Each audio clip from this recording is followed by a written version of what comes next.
Olá para quem nos ouve, sejam todos muito bem-vindos a mais uma nossa análise de hoje. É muito bom estar aqui de novo.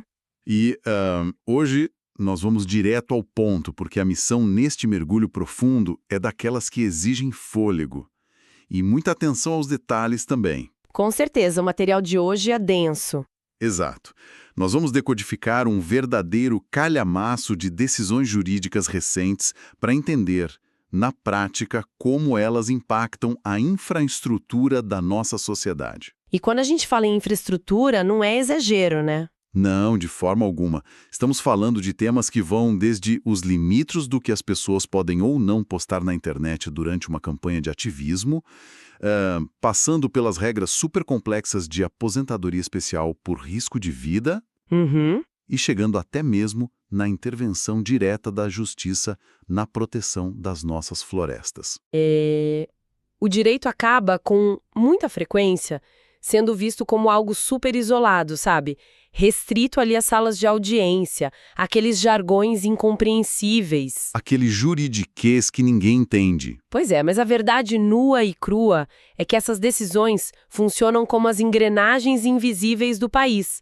Elas ditam as regras do jogo para o mercado de trabalho, para o ativismo digital, preservação do meio ambiente, tudo isso. E a nossa fonte para a imersão de hoje é oficial e muito fresca.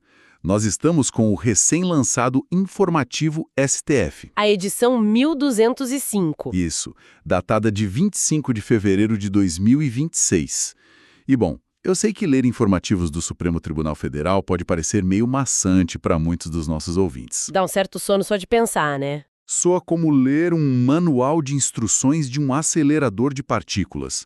Mas a nossa equipe destrinchou essas páginas para extrair exatamente o conhecimento que realmente importa. E vale destacar um aspecto muito legal sobre o formato dessa nossa fonte de hoje. O informativo do STF passou por uma reformulação completa. Ficou bem mais visual, não é? Muito mais. Após uma modernização que já começou há uns anos, essa edição de 2026 apresenta um projeto gráfico totalmente renovado e, o mais importante, uma linguagem focada na clareza. Tiraram um pouco do peso das palavras. Exato! O objetivo central do tribunal foi justamente quebrar essa barreira do juridiquês excessivo. Eles preservam a fidelidade técnica, claro, mas facilitam a leitura. E dá para acessar de várias formas, certo? Sim, a Corte disponibiliza esse material em formatos variados. Tem PDF, tem HTML, Word, funciona como uma vitrine transparente para as mudanças de entendimento dos ministros.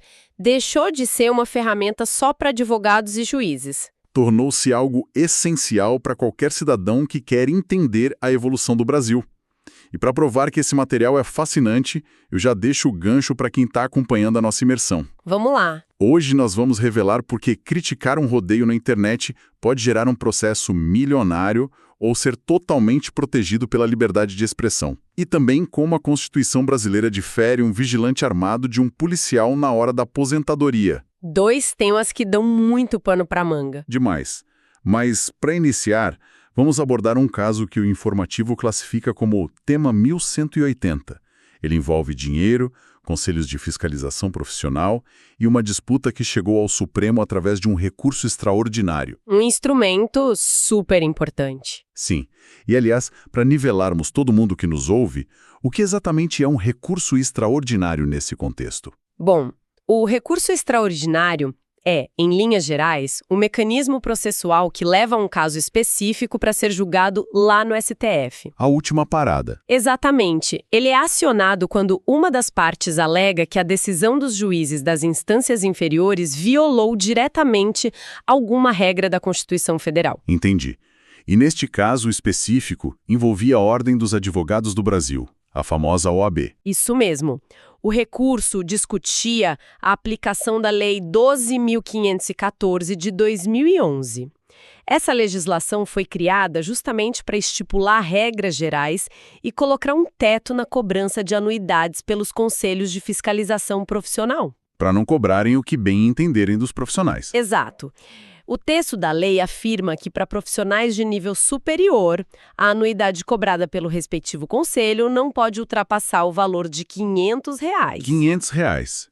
E o conflito surgiu porque uma decisão de segunda instância, lá no Rio de Janeiro, tentou impor esse exato teto de R$ 500 à OAB. Foi aí que a briga começou. Mas aqui, olha só, eu vou fazer o papel de advogado do diabo. A lógica dessa decisão lá do Rio parece fazer todo sentido. Conta mais. Se conselhos de engenharia, de medicina, de contabilidade precisam respeitar esse teto financeiro para não sobrecarregar os profissionais, por que a OAB não deveria seguir a mesma regra geral? Aqui é que a coisa fica realmente interessante. É a grande pergunta do caso. Qual foi o raciocínio da STF para conceder essa exceção à OAB e de forma unânime ainda por cima? A linha de raciocínio da Corte repousa na compreensão da natureza jurídica da ordem. A jurisprudência do STF já consolidou que a OAB não é um conselho profissional comum, igual aos outros. Ela tem um status diferente. Sim, ela ocupa uma categoria ímpar no direito brasileiro. E essa singularidade encontra base lá no artigo 133 da Constituição. Aquele que fala que o advogado é indispensável. Perfeito. O artigo declara o advogado como indispensável à administração da justiça. Consequentemente, o STF entende que a OAB presta um serviço público independente. Vai além de só defender os próprios advogados, então. Muito além. Ela possui finalidades institucionais que transcendem a mera defesa corporativa ou a simples fiscalização do mercado de trabalho. A instituição tem funções constitucionais de defesa da ordem jurídica e do próprio Estado democrático de direito. Ou seja, enquadrar a OAB na mesma legislação financeira dos outros conselhos seria, na visão do Supremo, meio que ignorar esse papel ampliado que a Constituição deu para ela. Exatamente isso. A Corte fez uma leitura sistêmica.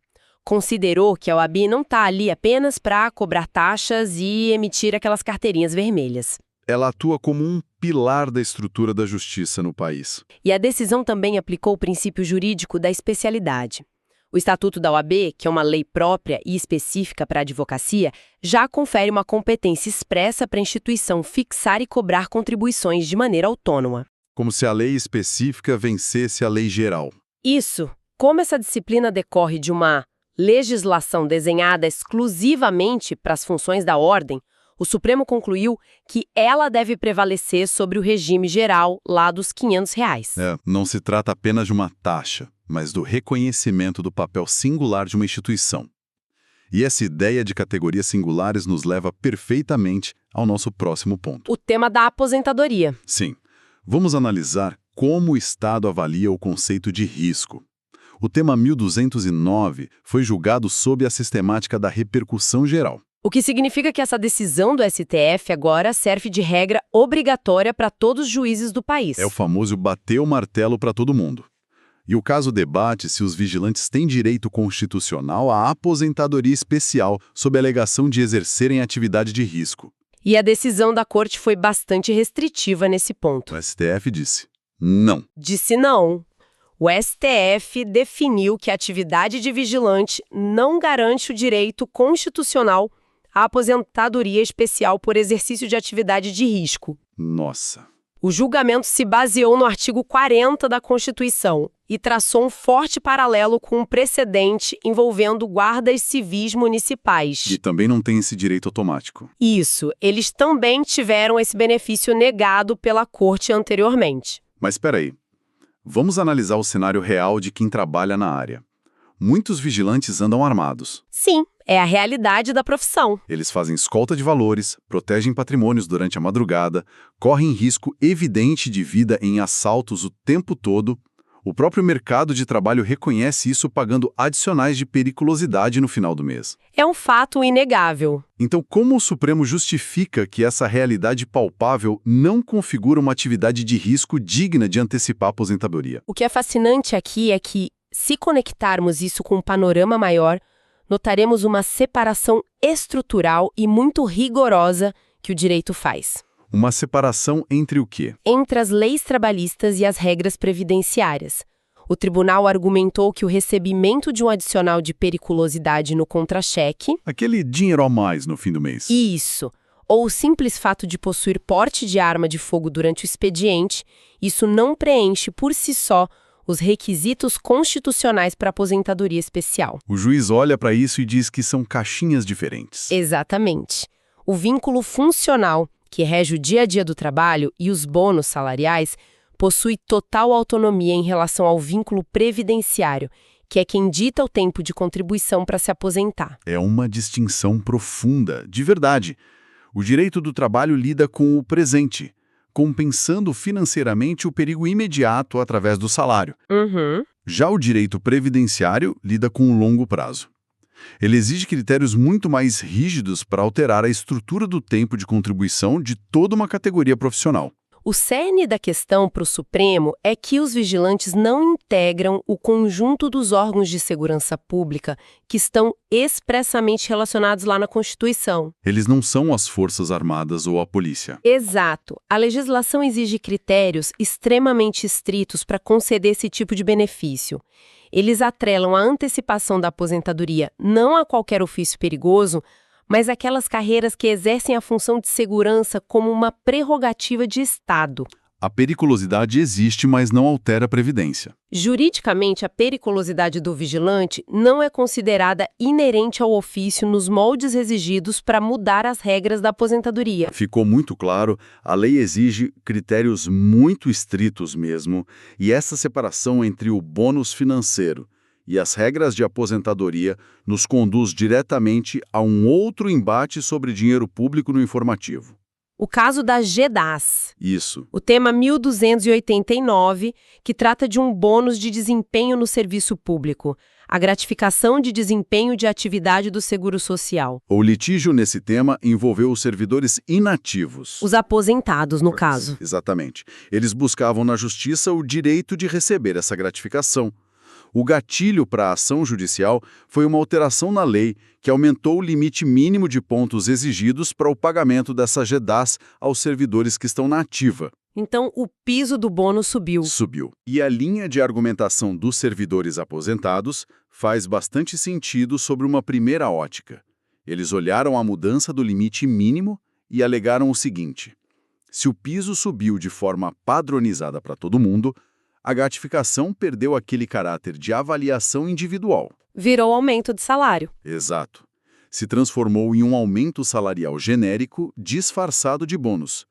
E sendo uma parcela genérica, os inativos exigiram a extensão do benefício para eles também, buscando a paridade. Mas o Supremo rejeitou totalmente essa tese? Por quê? A rejeição se baseou na manutenção da natureza jurídica da gratificação. O STF classifica essa gratificação como prolabore faciendo. E traduzindo isso do latim para o nosso dia a dia. Significa que o pagamento é feito estritamente em função do trabalho que está sendo efetivamente realizado.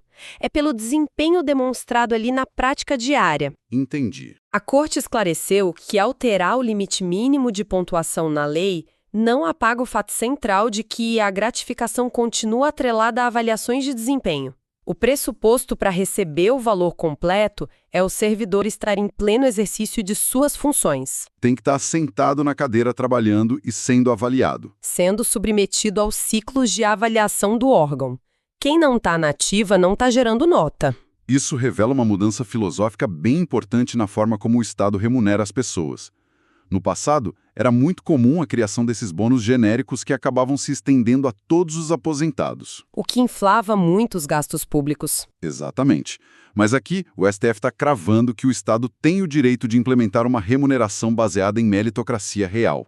Quem está aposentado não produz metas novas. Logo, não tem direito ao bônus. A avaliação concreta legitima esse tratamento diferenciado. Contudo, tem um detalhe importante aqui.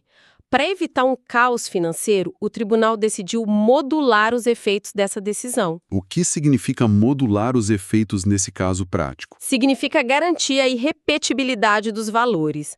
Muitos servidores aposentados, amparados por decisões judiciais provisórias no passado, chegaram a receber essa extensão da gratificação de boa-fé. Eles não tinham culpa da confusão jurídica. Nenhuma. Então, eles não precisarão devolver o dinheiro aos cofres públicos.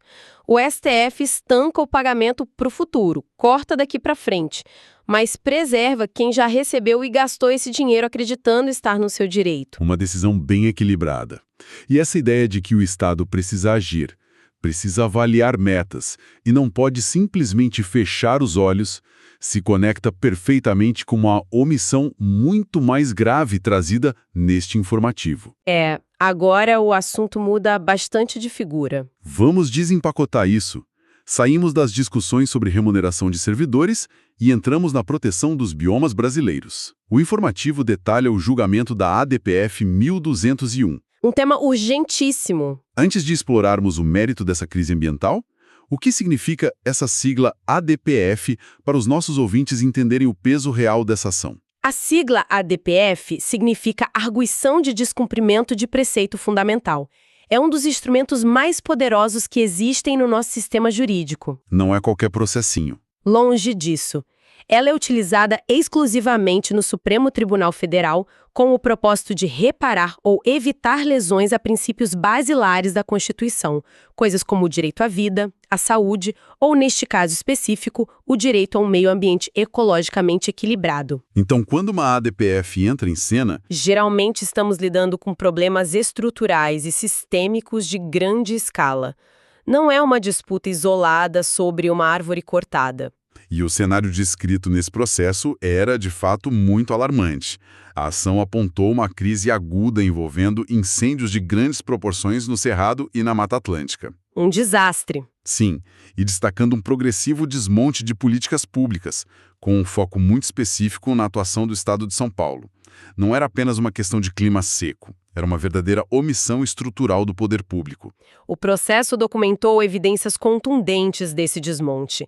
As informações relataram uma redução drástica nas operações de fiscalização, aquele esvaziamento das políticas de pesquisa e cortes focados na diminuição de recursos para a prevenção de desastres. Tudo que não podia acontecer. Isso prejudicou o monitoramento das áreas protegidas. Faltava gente para trabalhar. E diante da comprovação dessa inércia estatal, o STF interveio ativamente, certo? Não ficou só na nota de repúdio. De forma alguma. A Corte não se limitou a emitir uma declaração teórica de preocupação. Eles consideram medidas cautelares urgentes e impuseram obrigações de fazer muito claras. E como o problema era grande, as ordens foram divididas. Para o governo federal, a Corte exigiu transparência absoluta. A União foi obrigada a divulgar informações detalhadas sobre as multas ambientais, Mostrar quem está pagando e quem não está. e apontar também as providências de recuperação que estão em andamento nas áreas federais. E a régua para o estado de São Paulo foi igualmente rigorosa. Muito rigorosa. Para o governo paulista, o tribunal determinou a apresentação de cronogramas concretos.